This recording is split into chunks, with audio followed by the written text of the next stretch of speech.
Dr. Jeffrey Halstead has been Canandaigua's hometown dentist for more than 35 years, offering routine dental care as well as cosmetic dentistry, implants, and dentures by their highly trained and experienced staff. Visit them online at canandaiguadentistry.com or find them on Facebook and Instagram.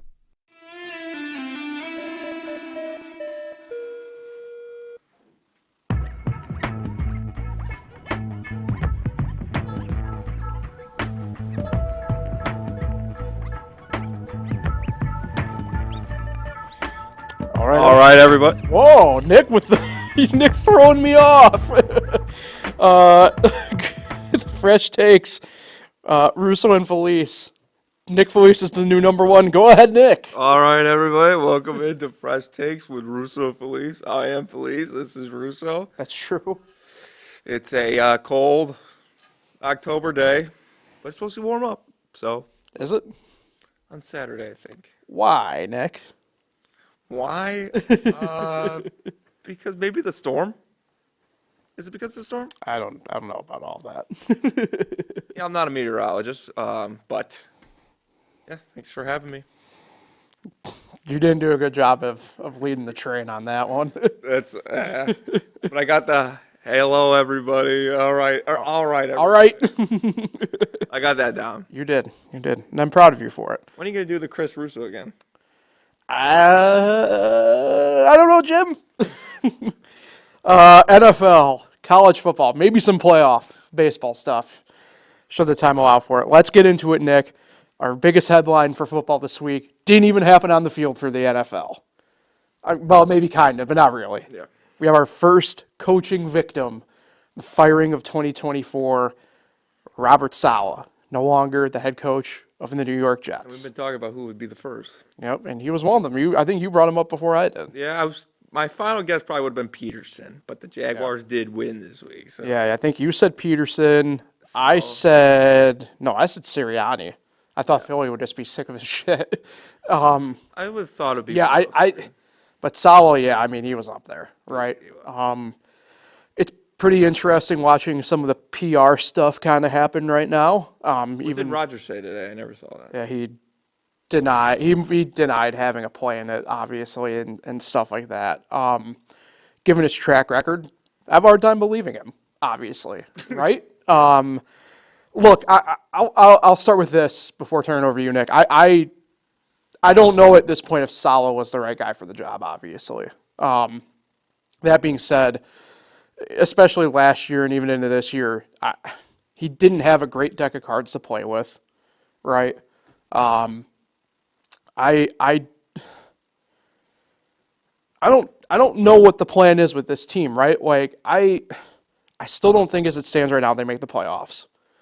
And even if you were gonna make a coaching change, I don't know if what they're doing is gonna lead a charge into the playoffs, right? Like, okay, they're 2-3, but like they haven't looked good, frankly, overall. The defense, right, has been the bright spot. Solid defensive-minded coach, right? You name the interim head coach, the defensive coordinator, Albright, yet nothing's going to change on offense. I know that's where the main issues have been. I just don't understand what the plan is here, and to me, it's just the Jets being the Jets more than anything else. Yeah, that's what I was going to bring up, was that it was basically a defensive change when that's the only bright spot this team has. Right. And the offense with, Rodgers' boy, Nathaniel Hackett, still there. The offense has looked pitiful for pretty much the entire time. Saleh's been there. Right. The history of the Jets. But, I'm not going to defend Saleh. I think his record and everything that he's done there is fireable. And maybe he should have played out the whole season, see what had happened. But they're trying to still win right now, and they're hoping this could spark the team. But you still got a 40-year-old quarterback coming off an Achilles injury, so that's not going to change, and that's not going to help. And like you said, I think this team is going towards missing the playoffs once again for what's it been, 12 straight years now? Something like that. Yes. Yeah. Yeah, something like that. Maybe longer. But, yeah, I think their biggest problem is quarterback. I mean, he's a 40-year-old quarterback. He was good. Aaron Rodgers was good. Never been a big fan of Aaron Rodgers, but he was good. He's not good now. He's old. He looks old out there. He can't move. That injury, man. Yeah. At his age is a career-ending injury. And that's the main thing, actually, for me with him, right? Is the fact that you can still game plan with a 40-year-old quarterback, right? Like, we've seen it with Brady, obviously. We saw it with Peyton Manning. And they had obvious shortcomings, right?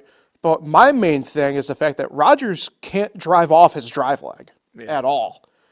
And this goes back to what you talked about Hackett, right? Like, it comes out that Saleh literally was 15 minutes away from, frankly, demoting Hackett. He was really? Wait, you didn't know that? No. Yeah, he was going to leave Hackett as offensive coordinator, but he was going to turn over the play calling to another coach. Wow. And that's why I personally have a hard time believing that, like, Rodgers didn't have a say in that. I don't care what they say. Like, I just have a hard time believing it. Yeah. But, and this is something I constantly go back to. You have Breece Hall. You have Braylon Allen. It might be the best 1-2 combo in the NFL in terms of running backs. It legitimately might be. And yet, for example, in that rain game 2 weeks ago now against Denver, which you lost, you were so dead set on throwing the ball 75% of the time. Yep. Even this last game. Like, what are we, like, that's my main thing is, like, what's the game plan? What's the end game here? Because that's not how they're going to win games this year. That's just not. And I feel bad for, like, Garrett Wilson. I know he's back to being their leading receiver now after this past week. But, like, going into this past week, Lazard was still the leading receiver. Like, what are we doing here? Like, could you not make it any more obvious? And then also they're the leading candidate to get Devontae Adams. It's just like that's Rodgers' ego. Exactly. You can tell me that he's not having a say and not pulling strings, but the results that we get aren't really showing that. That's his ego. He almost like he's lived off that one Super Bowl 15 years ago, and he's like, well, I won a Super Bowl. I know what I'm talking about. Right. Well, what about all these chokes you've had since? And I know this is not the same example, right? But, like, I remember watching Sunday Night Football this past week on Monday morning. Yeah. And Chris Collinsworth, they're talking about Russell Wilson, right? And, he goes like, he has a Super Bowl winning quarterback and a guy who's made it to another one the year after on his bench. I'm like, that was literally 13 years ago now. I know. Like, he's not the same quarterback. And it's just wild to me that these people, like, in the mainstream media, we'll call it, compared to, like, what we are just so dead set on that still. Like, yeah, okay, we get it. They are Super Bowl winning quarterbacks. Cool. But, like, when you bring up especially the Russell Wilsons and the Aaron Rodgers of it, like, we are talking for people, to put this in context, right? We're talking about kids who never saw them play at that time being in 6th grade already. Yeah. Like, that's what we're talking about here, right? Where they think it's like, where, like, they'll be having the conversations of, like, when they're talking about, like, Patrick Mahomes at some point with this, for example, right? Like, it's all cyclical, but, like, the fact of the matter is, these guys aren't even close to what they once were. Like, and and I get it, like, Rodgers is still good. I'm not denying that he's not, like, good to some degree still, but, like, accept the fact he's not what he was. It's not that difficult, you know? And the thing about Rodgers, because he did win an MVP, like a couple MVPs not that long ago. Right. But a lot has changed in his life and his career in the last 3 years. Right.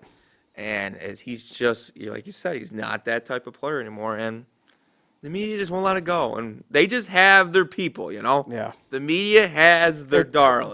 It's buzzwords, effectively. Yeah. You know?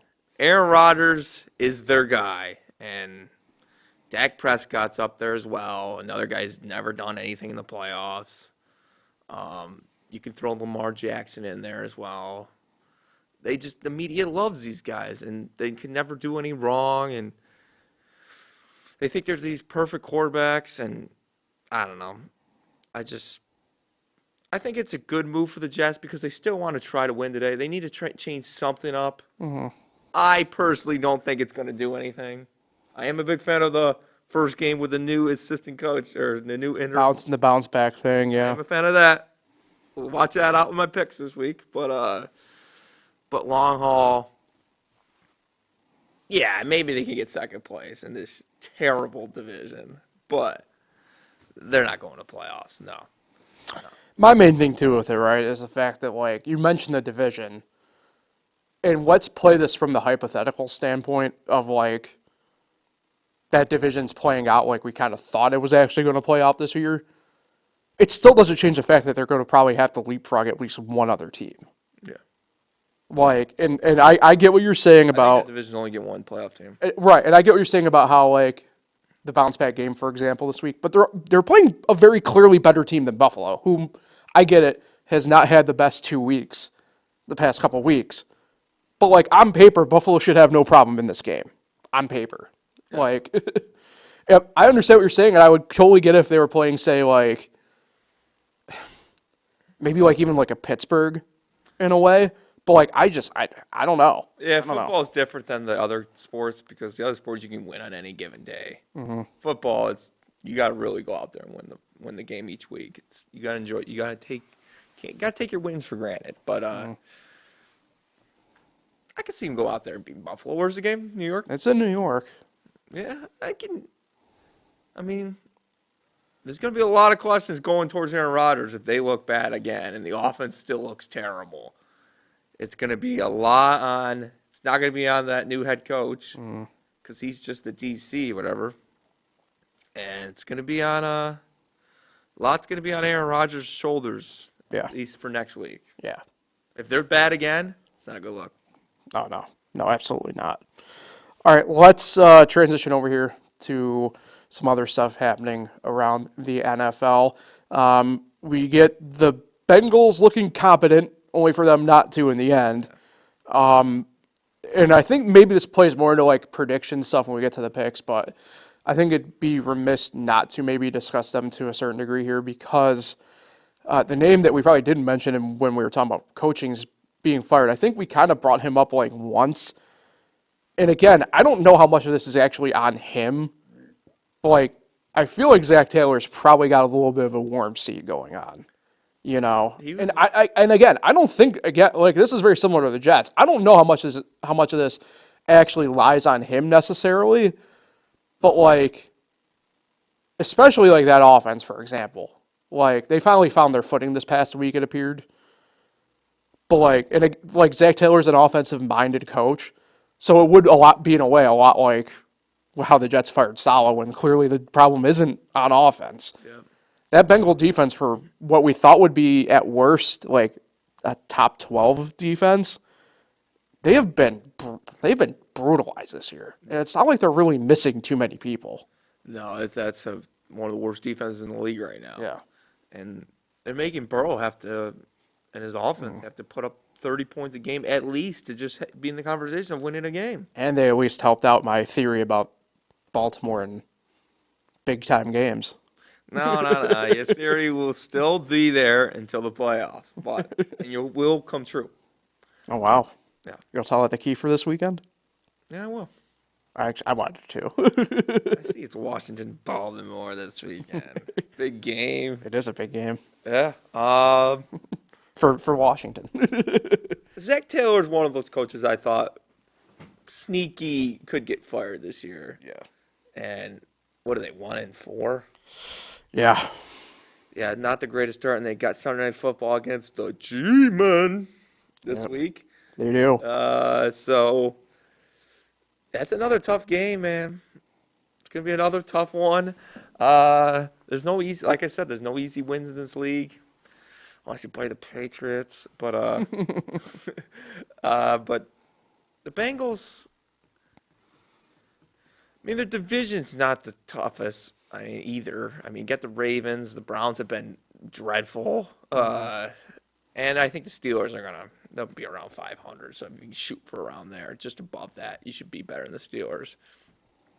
But they got to start winning some games. 1-4 is 1-4. That's the end of that record's not changing. You can't get any less than 4 losses this year. So I don't know. They just got to figure it out. I mean, what I saw the standings this week is like the Chargers are in right now. But like the Chargers, I'm just saying for example, right? Like I think there was some doubt about them this year, and I'm not saying like they are locked into the playoffs by any means, but like they haven't looked as bad as I think a lot of people thought they were going to. Yeah. Right? Like that defense is pretty good. The offense has had moments, hasn't been consistent, but they've had moments. And I think that's where, and also, what helps with them is the fact that you got not a first-year head coach in Harbaugh, obviously, but it's in the situation first-year head coach. So, like, I think they get the pass of, like, being like in this way, right? A pass of being like the figure it out year. But like I would trust the Chargers over the Bengals, for example. Like I just would. What I thought about this week is, remember when we used to think the AFC had all these great quarterbacks? Yeah. Now speaking of the Chargers, like Herbert, Yeah. Lawrence, Yeah. Tua's injuries, Yeah. Burrow's 1-4. Mm-hmm. They're kind of like fading a little bit in this conference. It's very well. It's something that I brought up. I think when we were first having those discussions, right, where it's like very top heavy, right? Mahomes, Allen, Tua went healthy. Yeah. I mean, at the time when we were really having this discussion, right? Deshaun Watson was in that talk as well to a degree. Lamar, right? But again, seems very top heavy when you get to the NFC where maybe not a ton of heavy hitters. You have the Niners, but they faded. Well, They've been down a little. yeah, but in terms of quarterback stuff, yeah. right? Like, who would you even go with in the NFC as it stands right now? I know who I would right now. Well, Your guy, Jaden Daniels. well, baby. I don't disagree, right? But yeah. but like the NFC just has way more like depth, right? Well, like Daniels is a good example, right? Rookie, we're all, even myself, right? We're all expecting him to have a rookie moment or 5 somewhere this year at this point. Just hasn't happened yet. But like look around, like Baker, really good. He's hurt now, but Derek Carr has been really good, right? Brock Purdy, Kyler Murray, the way he's played this, Dak, right? The way he's played this year, Sam Darnold, Jared Goff. You know what's funny about all those quarterbacks? Yeah. They all at least have one question mark to their name. People have had the question mark next to their name, right? And I haven't even gotten to like a couple of the others, right? Like Jalen Hurts, Kirk Cousins. I know me and you are on the island along this, but I put Daniel Jones in there, right? Like, they may not be these like MVP caliber, but you're also not out here questioning whether or not, I don't mean to disparage them, but like you're also not out here wondering whether the hell or not, it's Gardner Minshew or Aiden O'Connell this week. The NFC outside of, I guess, really the mess in Carolina this year has been, nobody's doubted who their quarterback's going to be. The AFC, there are a number of teams where we've been wondering that conversation. Yeah. Whether it's from Jacksonville Indy. to Indy it's a little bit different in that situation, but yeah, I mean, you have to wonder whether or not Anthony Richardson's ever going to just kind of realize to go down because he's just not built like Josh Allen. But there's teams that like Daniels, Washington, and Stroud with Houston who feel like they got their quarterback right. Correct. Yeah. But we've seen it with RG3. It can go fast. Thanks for that reminder. Yeah. Thanks, Shanahan's. It could go fast. Yeah. Yeah, I mean, that was a pretty interesting game. You mentioned Houston, and we kind of tagged Buffalo in there. That was, I think, the perceived, if not game of, the second game of the week, kind of maybe after that Baltimore-Cincinnati game. The beauty about me this past weekend, I didn't see a ton of football on Sunday because I was traveling back. I was out of state for the weekend. So I was kind of flying blind with a lot of stuff. And I said it on our sister podcast, Bills Weekly, this week. When I first looked at the box score, I looked at the box score first. I didn't want to look at highlights first, so I looked at the box score. The first thing that jumps out at me is like, how in the hell did Josh Allen go 9 of 30? And then you kind of look at it more, I'm just like, God, this was just like, I'm going to throw Houston in here on this too, but I'm like, this is like the perfect encapsulation of like NFL football the past decade. Yeah. Where it's just like, because I ended up watching the highlights after, I'm like, this is some rough football to watch.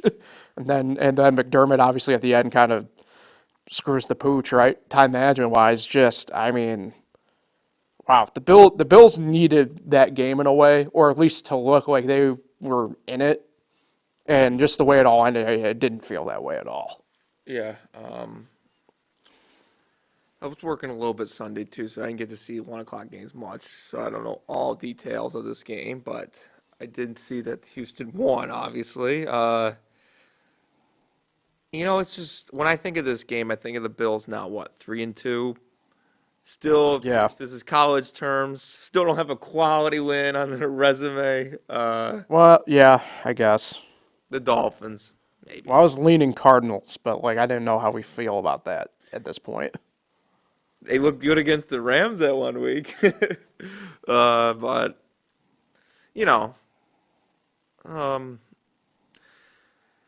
Houston, they needed this. Was this last week they lost to Minnesota? Well, one of the weeks they lost to Minnesota, they didn't look too good, Houston. So Yeah, that was last week. Yeah. 2 weeks ago now, yeah. yeah, so it was a nice bounce back for Houston, 4-1, right there towards the top if Kansas City ever decides to lose a game. But the Bills 3-2, they're lucky they're in the NFC East or the AFC East right now, and I don't know. It's a big game on Monday. That would be a nice win to beat the Jets with all the stuff going around there. They'll take advantage of the off the field stuff that the Jets are dealing with and get a win because this is a big game where they could fall back and be tied with the Jets if they lose this game, and the Jets would have the tiebreaker for the moment. So I didn't know Josh Allen went 9 for 30 though. That's pretty poor. Yeah. I mean, the receivers are still question marks. As good as Josh Allen is. Big time. That's something that we even discussed as well, is the fact that Shakir's not a true number one, but the fact that he clearly being out this past week made a difference the way it did. That it's pretty glaring if it wasn't already glaring. Any injury, a guy who's number 3 becomes number 2, who's really at number 4. Correct. No, right. It becomes bigger responsibility. Yeah. That's The ladder. It's even something that we talked about for the Bills even in the offseason, the fact that they were relying on a rookie wideout to solve an issue. And, at the moment, I dropped him in fantasy, Keon Coleman, literally today. How'd Diggs do? Or yesterday. He didn't do too much in that game, though. He did enough. I got double digits on him in fantasy. I know that. I want to say it was something like 4 or 5 receptions for 90 yards. He didn't score, but I'd call that enough in a way. Can't believe Garrett Wilson got me 22 targets. Yeah. Well, he got 22 targets. Wow. That was incredible. Rodgers will do that. Let's get into our picks here for the week.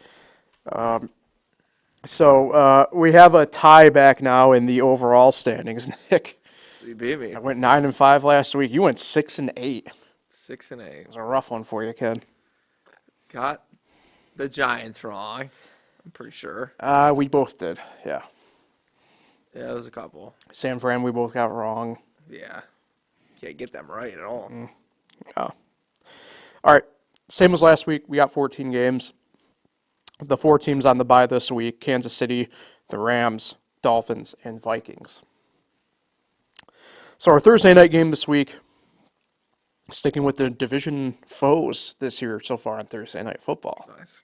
That's how it used to be. The 49ers at the Seahawks. Seahawks are 3.5-point underdogs at home. At Seattle, I'm going with the Seahawks. I'm going San Fran. There's going to be a theme to these picks this week for me anyway. A lot of toss-ups in my mind. Really? Yeah. Again, as I've said a couple times now the past couple weeks, wouldn't be surprised if Seattle wins this game, though. One of those things. Yeah. Short week, you never know. Yeah. All right. We have Jacksonville at the Bears in London at 9:30 Eastern again this week on Sunday morning. Jacksonville is home. No, they're away. They're home next week. That's correct. Imagine if they took 2 home games out of Jacksonville. They did last year, I think. Really? Technically, I think they did last year. Because I think they had the extra game. Yeah. Yeah. But I don't know. Jacksonville looked better. I'll take the Jaguars. I did the Jags too. I still can't fully trust what the Bears got going on. Oh, you can't trust the Bears. I mean, we also can't trust Jacksonville, but one and the same. All right, let's get to the 1:00 games here on Sunday. We open with Washington at Baltimore. Baltimore 6.5-point favorites at home. I mean, come on. Justin Kiefer's going to be in town with his Ravens. Big fan of the show. I'm going with Washington. So you're going Washington, huh? It's games like these where I take Baltimore, right? I just can't this week. No, I have to go homer here. I'm going Washington. I got the fever. It's the Beltway series. I got the fever, man. Give me Washington. Indiana fever. Anyway, Tampa Bay at New Orleans. New Orleans is a 3.5-point underdog. They're without Carr, though, so I don't. Yeah. Yeah. I'm going to go Ali Marpet's team and take Tampa Bay. Likewise. All right, Cleveland at Philly. Philly is 8.5-point favorites. Well, This is the biggest line of the week. really? I'm taking Philly here, by the way. I would take Philly, but I'd take Cleveland with the points. Really? Mm-hmm. Yeah, that's probably the right move. 8.5, you said? Yeah. Yeah, I like Cleveland plus 8.5. Indianapolis at Tennessee. Tennessee 1.5 underdogs. I don't know.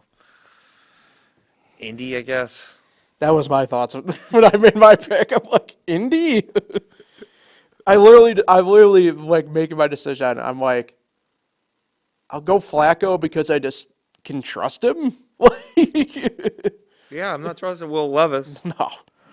All right, next game. Houston at New England. New England, a touchdown underdog. Wow. I can't believe this one's not bigger than Philly Drake May getting the start. because they're on the road. Yeah. I'll take Houston. I went Houston as well. -7 as well. Yeah. All right, last of the 1:00 window. Arizona at Green Bay. Green Bay is 5.5-point favorites. Well, this was a. No, this wasn't a Super Bowl. They were in the Super Bowl around the same time, though. True, technically. I'll take Green Bay. I think we got our but why game. I'm going Arizona. Why, Paul? I think, mind you, Arizona enjoys playing in these random tight games with teams that I wouldn't say are worse than necessarily, right? But this just gives me a trap game vibe for Green Bay, if I'm being honest. I was pretty high on Green Bay, and I get that Love got hurt, but like, look at the Vikings game. Ends up being a shootout, and they couldn't technically keep up, right? I can see that happening again here with Arizona, especially with a dual threat quarterback. I want to know the percentages of how many you've gotten right when I say why. That's a good question. Where's reality? Stat boy. All right, let's get to the late window. We got 4 games there. Chargers at Denver. Denver 3-point underdogs. I'm going Denver. I'm with Denver as well. Mile High City, baby. That defense, number 2 in the NFL officially. Who's won? Good question, Minnesota, probably. I think. Yeah, gotta be. Pittsburgh at Vegas. Vegas 3 points underdog. Who makes the schedule for Pittsburgh? I don't know. The computer? I'll take Pittsburgh because Same. they're such a great team. And Raiders are being the Raiders. I got Adam's still there. at the moment. All right, Atlanta at Carolina. Carolina 6.5-point underdogs. Good. I'm taking Atlanta. Same. Not a lot of variance between me and you this week compared to last week. Oh, All right, Detroit at Dallas. Dallas 3-point underdogs at home. the Thanksgiving game. That's true. Will the ref pick up the flag this time? Of course I'm taking Detroit. That's who should be on Thanksgiving. Get them off. Detroit is on Thanksgiving. Yeah, get Cowboys off. Oh. Well, I went Detroit too. Yeah, So this is Detroit's holiday. Get them off of Thanksgiving. All right, Sunday Night Football. Cincinnati at the New York Football Giants, who are 3.5-point underdogs at home. 1-5. Give me the G-men. Bengals to 1-5. You know, Nick, this was actually a tough one for me. I did a toss-up here. Oh, you flipped the coin. And I went with the home team. Give me the G-men. I like it. 3-3. And then Monday Night Football, Buffalo at the Jets. Back-to-back primetime night games at MetLife. Wow. Jets are 2.5-point underdogs. This game opened with Buffalo being the underdog, by the way.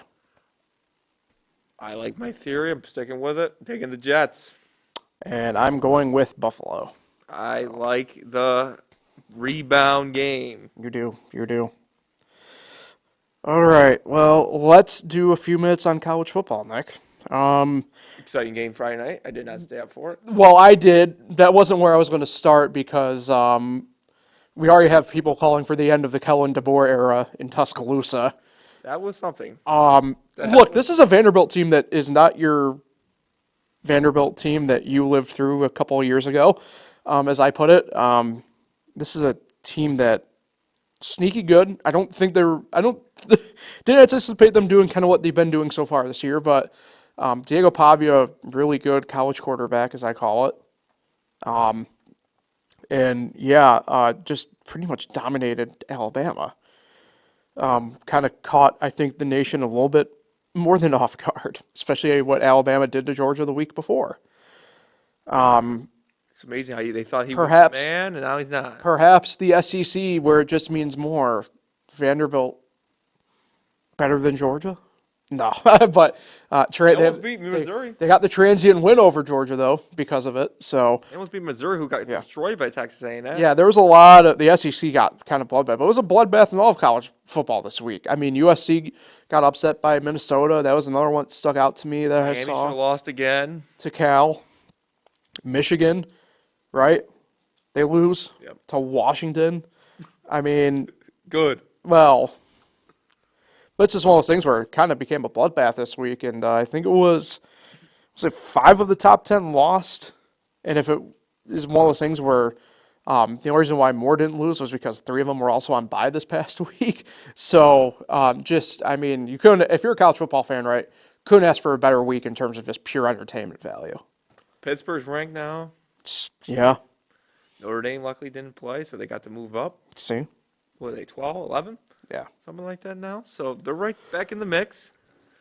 Texas A&M destroying Missouri definitely helps with that win over Texas A&M. Yeah. Louisville falling SMU, not so much, but SMU now ranked as well. Yep. So, I don't know. Notre Dame should be fine, especially with the loss early on in the season.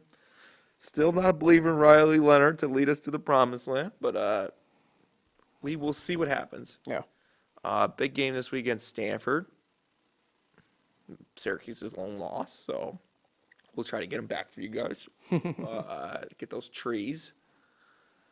So looking forward to that. We talking? Is this a college?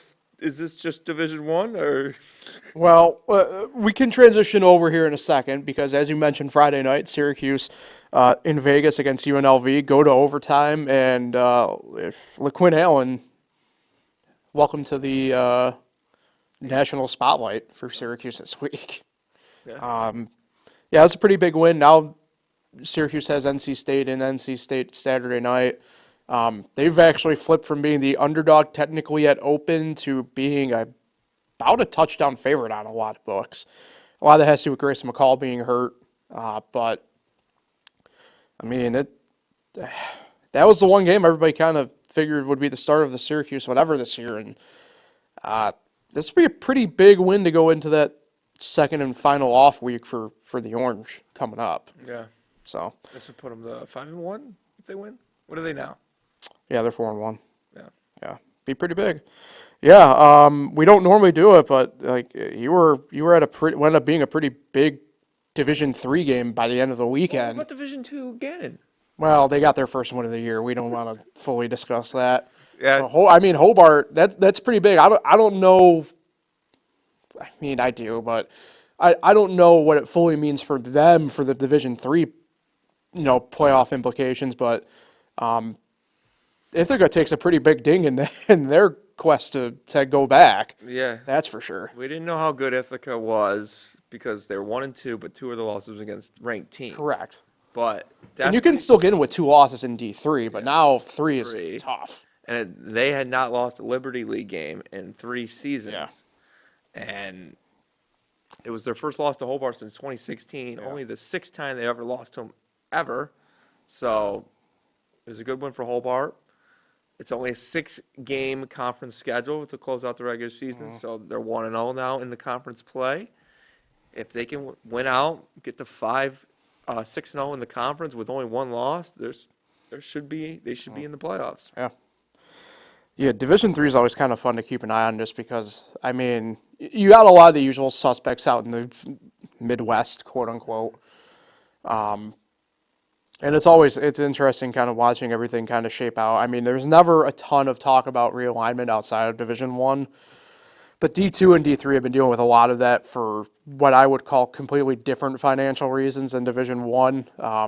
Tons. If you keep an eye on stuff, right, there's a lot of a lot's not the right term, but there's a number of schools facing closure and stuff like that in the past few years. And just look at the Empire 8. Yeah. It is not the same. No, I mean, even the Liberty League is not even the same, to be fair. Like at least like when we were in college, even completely different story. So it's just one of those things where the ever-changing landscape. I mean, who knows what might end up where, but that's kind of what I mean by maybe Hobart does find a way in, but I mean, probably not. I don't know.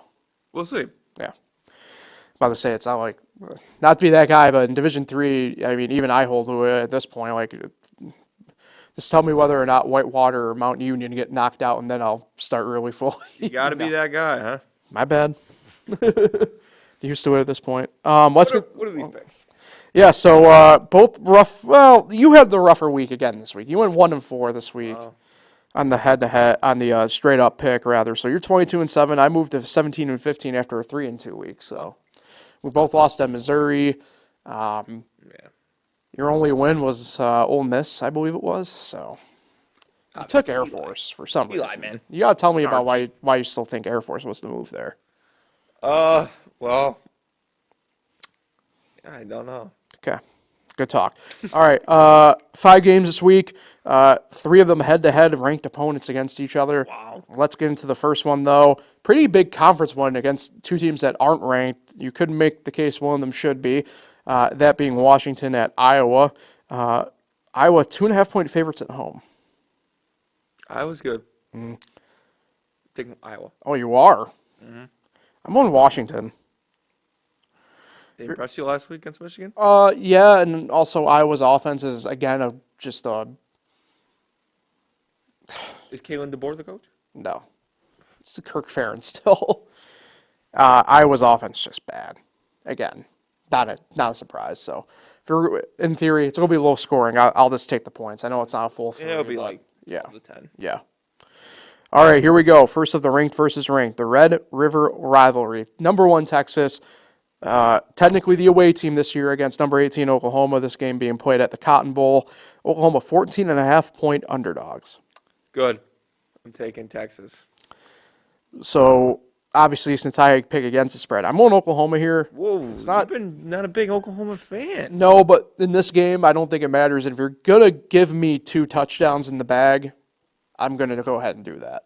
You're gonna go against Matthew McConaughey. I'm gonna roll with Baker Mayfield. Blake Shelton.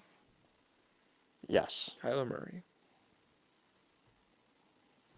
Horns down. Horns down. Number 2, Ohio State at number 3, Oregon. Wow. Oregon is a 3.5-point underdog at home. I don't get that. Neither do I. I'm taking Oregon. I'm on Oregon as well. That's the best Sports Center commercial. No, it's not, but I respect your opinion. All right, number 9, Ole Miss at number 13, LSU. LSU 3.5-point underdog. Why didn't you eliminate them, Albert? Ole Miss playing who? LSU. Yes. I'll take LSU. I'm taking LSU as well. Ole Miss hasn't showed up in their one big game so far this year against Kentucky. I'm gonna go with Brian Kelly, even though he also has a knack of kind of disappearing in these bigger games. That's very true. So, But I'm taking a LSU. home team getting points, what could be better than that? Yeah, I know.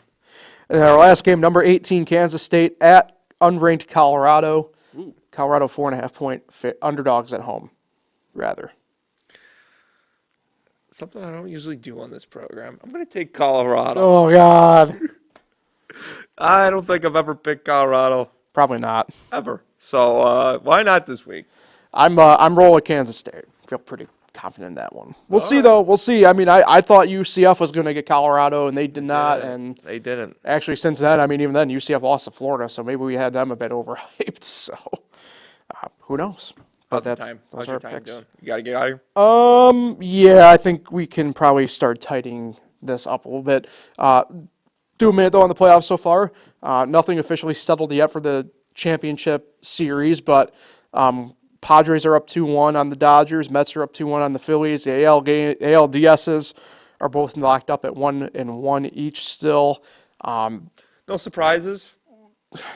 Well, the weird part is I don't feel that way fully, only because like the Mets have been the best team in baseball since June. That happens a lot in baseball. Right, and so like part of me is just like I can't really count that, but if there is a surprise, I guess it would have to be the Mets. You know? Yeah, it's the Mets for surprises. The no surprises, obviously, the Dodgers. Correct. Losing again. My goodness. This franchise, they put so much money into it. And yet they're still there without a real World Series since 1988. And the Padres this is bad now. Padres 2 years ago, Diamondbacks last year, and Padres again. These teams they used to eat up. It's gotta kill a real Dodgers fan. Yeah. Not one of those Shohei Ohtani fans. But the thing with the Dodgers, right, is something that we talked about when we did our preview stuff. It's like they don't have any pitching. They just don't. No. And I mean, you jokingly said, but like I said to you though off air when we were talking about like they didn't have any other option but to go to Walker Buehler last night. Like, and eventually, right, he's got to either figure himself back out or he's just not going to anyway. So Is Tyler Glasnow ever going to be healthy? probably not. Like, what a waste. Pirates got the best out of him apparently. Yeah, seriously. Maybe, perhaps, both them and the Rays lost that trade. I know, right? Think about it, right? Meadows, man. Although- Who thought his brother would be better? I mean, mental health's tough. Yeah. I mean, I know the Tigers still have him on roster technically, but yeah, I mean, it's crazy. And Shane Baz can't stay healthy either. They also haven't given him a fair shake, though. Like, this was the first year they actually allowed him to go the full season. So, He's doing more than Chris Archer right now. true. I think, you want to know what's funny? I think Archer works for the Dodgers. I think he's like an advisor. Could be. Like, I'm pretty sure. All jokes aside, Archer was a great guy, though. Yeah, that's true. He is a great guy. Yeah. But not good. He's probably not well liked in Pittsburgh, but No, I don't know about that. he does a lot for the community, and he did a lot for the short time he was there. It's true. He tried to keep Derek Dietrich in check. Yes. Yeah, After giving up two homers to him anyway. Anyway, Paul, since you're the Yankees fan over here, you nervous at all against Kansas City? Yeah. I mean, I would have preferred Baltimore, obviously, but you gotta play who you gotta play. I mean, we'll see. We'll see how tonight goes. That's one of the things about a podcast. It's great, right? I get to offer you great opinions. So like, well, I'd like to see how tonight goes. Clark Schmidt. Like it's not so much pitching for me. It's the lineup, right? I mean, Austin Wells is really the cleanup hitter. he did really well down the stretch in that spot, but yeah, the Yankees. The issues are glaring at the moment. They're lucky they have those two, Yeah. Soto and Judge. Even then, though, Judge is not He has doing anything again. anything in the playoffs, again. ever. Yeah. So With Soto, man, he's a hell of a player. they need to pay him. I love all things holy. Pay him. You know it's bad when you're even agreeing with. I can tell you're agreeing with that statement. They have to. Do you realize you take him out of that lineup? They are nothing. They're going to miss the playoffs like they did last year. I know. But Bobby Woods hasn't done much in the series yet. No. But he's a hell of a player. Yeah. And I don't know. I love starting pitching. And when they got a guy like Cole Reagans, who's pitched all right. but Tarek Skubal there, Tarek, my guy. I'm giving the Tigers a chance. Just Oh, because you have to. You have to. he is just absolutely dominant. Yeah. He hasn't given up a run like 30 innings Yeah. pushing now. Yeah. Oh, man, he gives you a chance to win every time. Yeah, it'll be interesting because I know the Tigers are doing the bullpen thing again today. And then That's crazy. Guardians are going with Alex Cobb. So we'll see. We'll see. That's a big game. I can't believe that game's on at 3 o'clock again. We got all 4 games. It's brutal, right? Put the Mets on at 3. Oh, man, I'm so sick of it. These guys play tomorrow in Detroit. Why do they always stick them in the afternoon? Yeah. I know why. It pisses me off. Let's get out of here then on that note, Nick. Appreciate everybody for listening, tuning in. Who are you shouting out today? It's my sister's birthday tomorrow. Oh, happy birthday to Sam. Shout out Samantha Felice. Good girl. I am going down to Raleigh Are you? weekend before Thanksgiving. I'm gonna go Oh, see her. Matt's got a wedding, so he's gonna go with me.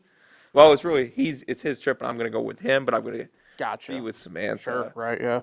He'll pop up because it's all in Raleigh. The wedding's there and everything, so we'll meet up. But mostly going to see her. Nice. So happy birthday, Samantha. She's not 29 because she's younger than 29. So we'll just say she's 24. Even though she's 28. 20, yeah. That's right. For these 2 weeks, Yeah, me, Matt, and Samantha are all a year apart. Just for 2 weeks. 2 weeks only. And then Halloween. Yeah, it's true. Crazy. Time flies. Appreciate everybody Shout for out. listening and tuning in. We'll be back at it again next Wednesday. Enjoy the weekend, everybody. We'll talk with everybody next week.